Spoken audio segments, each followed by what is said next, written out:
What's going on, everyone? And I just want to get this quick video out. Actually, I call this a "if I can be serious for a moment" video. So, um, just some very sad news I just found out for any wrestling fan out there. So, a couple hours ago, we found out that Brian Danovich, a former Tough Enough competitor, he was on the $1 Million Tough Enough challenge many years ago. He unfortunately passed away. It completely took us by surprise. And of course, this is like, my goodness, this is like almost like a week after we just lost two other people. Like we literally just lost Nikolai Volkov, who passed away at the age of 70, and of course, what took me by surprise was the death of Brian Christopher, or Brian Lawler, whatever the hell you want to call him. My goodness, it's sad to think about this, and it's this is what happens to wrestlers. It's like, my goodness. I know pro wrestling is a taxing business, as I like to say. Of course, these guys, they're entertainers. They're entertainers and athletes at the same time. Just they sacrifice a lot to entertain the hell out of us, or that kind of thing. And of course, yeah, they put their bodies through hell. That it happens, okay. And of course, let's just pause and look at the fact that, my goodness, that whether you love them or hate them, where they had some personal demons in the behind, with them. It doesn't matter. Of course, the point of the matter is that they're just like you and me. They're, yeah. There's not much else I can say. All you just gotta do is just treasure those moments that you remember seeing those wrestlers, with Nikolai Volkov. I remember him as being like a big foreign heel, teaming with the Iron Sheik, back from WrestleMania 1, and and all that. Brian Lawler, I remember him as Grandmaster Sexay from the Attitude, where, he and Sky 2I would dance with Rikishi, before and after matches, that kind of thing. I really enjoyed that. So, yeah, it sucks, but of course, yeah, then of course we can all point the finger, blame. It's like, oh, so gotta be drugs and whatnot. Of course, yes, okay. It happens, okay? It's a taxing business. And of course, let me shed some light on this. Of course, believe it or not, like I said, it happens. So, for those of you that don't know, several years ago, before I even started this channel, I tried to dabble in the wrestling business. I was young. I was like 20, 21.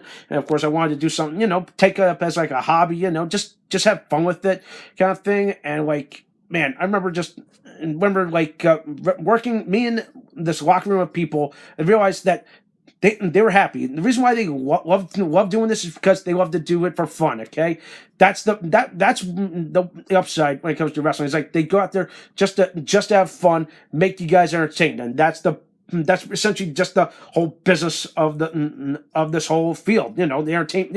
To be entertained. And of course that's what wrestling is. It's part entertainment, part sport.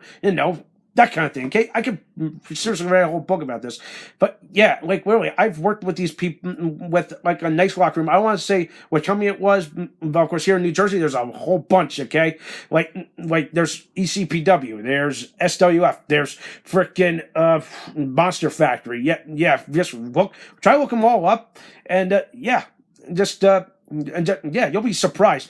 And of course, here's another little tidbit. I did train with a certain Mae Young Classic competitor. Of course, her name's Diana Perrazzo. And of course, that was many moons ago. And here's the kicker: she was 18 when I met her, and I knew she was going to be destined for greatness. I'm sorry, I want to pause for a second.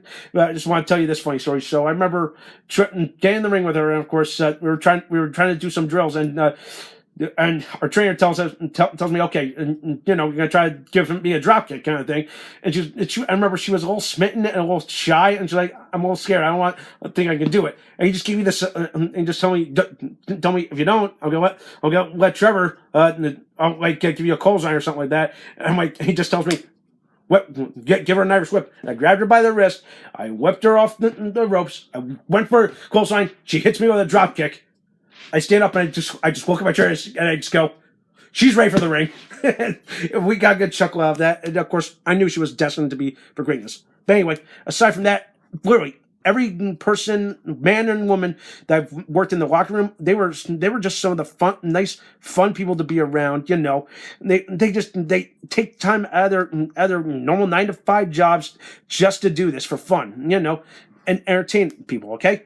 But then there's the flip side, the dark side of porn, which, of course, if you've never seen the movie The Wrestler, the Oscar-winning movie The Wrestler, go freaking watch that. That where we just kind of peeled back the whole curtain, just shined a light on this whole thing. So, yeah.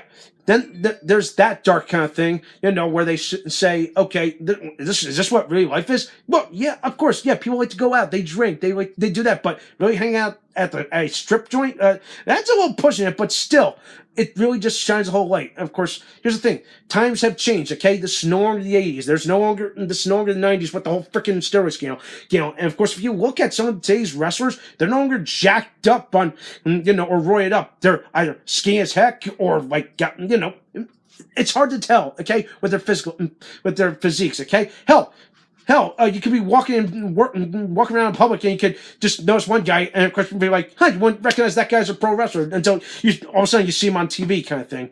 But yeah, that's pretty much how things are these days. Okay. And of course, if people do that, and of course, there was a bit of a code. I feel like it was like a code of honor. It's like, yeah, please don't do anything to put your body through hell before a wrestling show. Hell, don't even coming up the word drunk. Jesus Christ, that's a big no.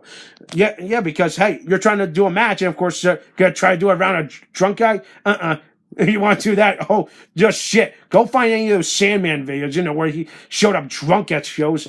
Seriously, when shit like this happens, that person or man or woman needs help, okay? Because if you're gonna show up drunk or be hyped up on steroids or drugs and show up to a show, they're gonna look at you and just gonna tell you, go home, don't come back, okay? Because we do not tolerate this shit, okay? It's essentially it's like a zero tolerance kind of thing, and yeah, wrestlers shouldn't do that, okay?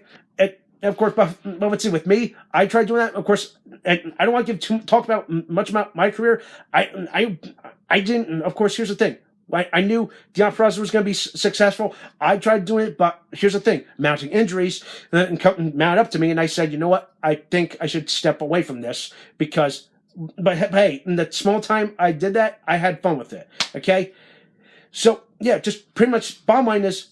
If you're man or woman and doing the business, just be safe with this. Just follow your gut, and pretty much just do what your trainer says. Okay, and of course, don't do anything that I wouldn't do to put your body through much more hell. Okay, because if you're gonna keep getting injury prone or something like that, and you gotta get try to use painkillers, that's literally you're marking yourself for death. Okay, don't do that. Okay, so pretty much it's essentially like. Just live your life, treasure everything, and just be healthy, okay?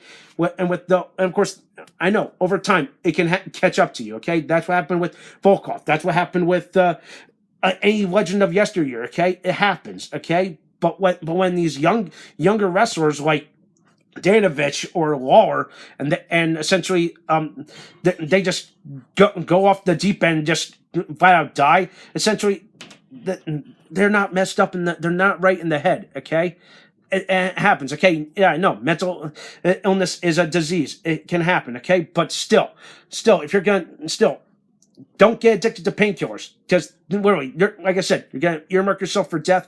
It's not gonna. I kid you not. Okay, just don't do that. Okay, so yeah, that's pretty much all I can say. Just treasure every moment you have. Okay. And where you remember love those wrestlers or hated them, okay, just respect the ground that they walk on, that they literally sacrifice their lives just to entertain the hell out of you, okay? That's pretty much it. So pretty much rest in peace to Nikolai Volkov, rest in peace to Brian Danovich, and of course any legend of yesteryear. So pretty much if you want to do something to remember them by, go find a match or just find someone, or maybe go find Brian Danovich's moment, Let's have another challenge, okay? So enough with my gripes. That does it for the night. I'll see you back here with some more amazing videos.